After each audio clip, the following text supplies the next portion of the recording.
क्या आप एक टैक्स एफिशिएंट रास्ता ढूंढ रहे हैं नियमित आय के लिए? तो आपकी खोज आके खत्म होती है एसबीआई डिविडेंड यील्ड फंड पे।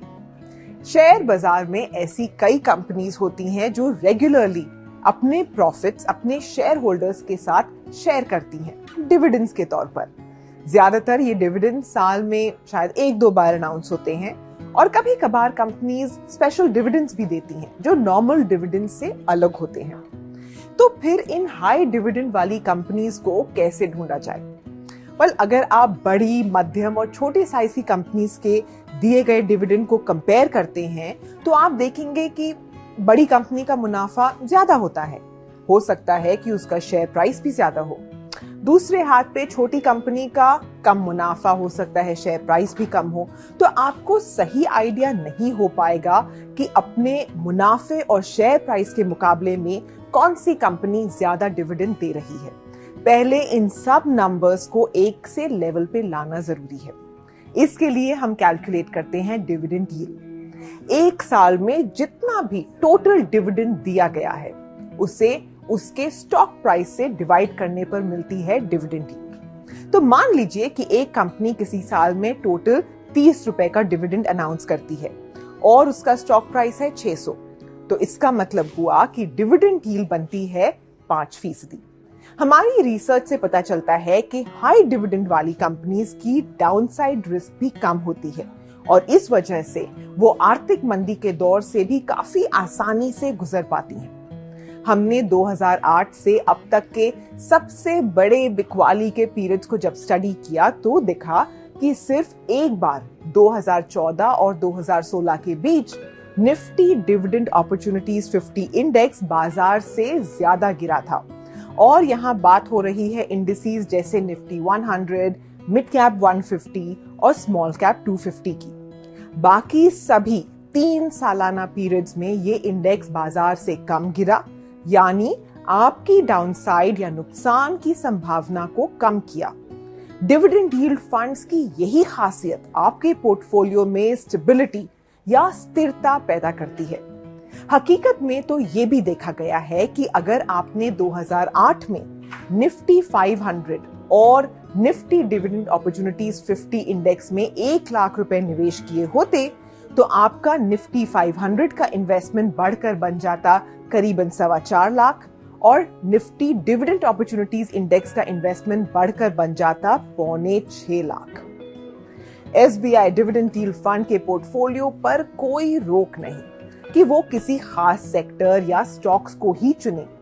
ये फंड किसी भी मार्केट कैप, सेक्टर या स्टाइल से जुड़ा नहीं है। और अब आते हैं टैक्स पर। हमारी तो बात ही टैक्स एफिशिएंसी से शुरू हुई थी, राइट? तो ज्यादातर जो इन्वेस्टर्स डिविडेंड पेइंग स्टॉक्स में इन्वेस्ट करते हैं उनकी जरूरत होती है उन स्टॉक से एक रेगुलर इनकम बनाना। लेकिन याद रहे कि डिविडेंड्स पर 10% टीडीएस लगता है और एक साल में सिर्फ 5,000 तक ही डिविडेंड पर टैक्स नहीं देना पड़ता। इसके ऊपर डिविडेंड्स पर आपको अपनी इनकम टैक्स की दरों के हिसाब से टैक्स भरना पड़ेगा। और अगर आप हाईएस्ट टैक्स स्लैब में हैं तो सेस और सरचार्ज मिलाकर आपकी टैक्स लायबिलिटी बनती है 35.88%। स्टॉक्स छोड़िए, अगर आप डिविडेंड यील्ड फंड में भी इन्वेस्ट करते हैं लेकिन आप इनकम डिस्ट्रीब्यूशन ऑप्शन चुनते हैं तब भी आपको स्टॉक्स जितना टैक्स ही भरना पड़ेगा। लेकिन इस मामले में आपकी मदद हो सकती है अगर आप ग्रोथ ऑप्शन चूज करें और एक सिस्टमैटिक विड्रॉल प्लान शुरू कर दें। इससे सेस और सरचार्ज मिला के आपकी शॉर्ट टर्म कैपिटल गेन्स की टैक्स लायबिलिटी बनती है 17.94% और लॉन्ग टर्म कैपिटल गेन्स की होगी 11.96%। इसका एक एग्जाम्पल देखते हैं। मान लीजिए कि आपने 10 लाख रुपए इन्वेस्ट किए हैं डिविडेंड यील्डिंग स्टॉक्स में और डिविडेंड यील्ड म्यूचुअल फंड में भी। फंड में हमने ग्रोथ ऑप्शन चुना है जिसकी इनकम निकलेगी SWP से। तो इस एग्जाम्पल में हम मानते हैं कि डिविडेंड यील्ड है 6%। इसका मतलब हुआ कि दोनों ही रास्तों में डिविडेंड के तौर पर आपकी सालाना आमदनी होगी 60,000 रुपए।